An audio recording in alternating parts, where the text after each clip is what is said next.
ফেরাউন যখন মিশরের বাচ্চা ছিল তখন সে হযরত আসিয়ার পরিবারকে নিমন্ত্রণ করেছিল।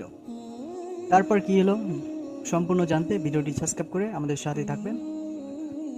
ফেরাউন তার বাবাকে বলেছিল, আপনার মেয়ে আছিয়াকে আমি বিয়ে করতে চাই। তখন আছিয়ার বাবা তাকে মানা করেছিল।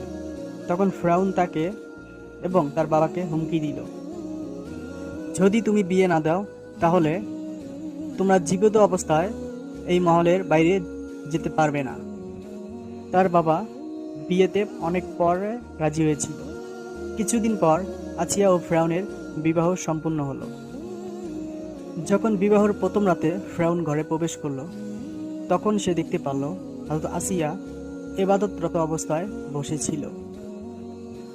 তখন ফেরাউন আসিয়াকে অনেক ভালোবাসতো, তাই সে অপেক্ষা করতে করতে শুয়ে পড়ল।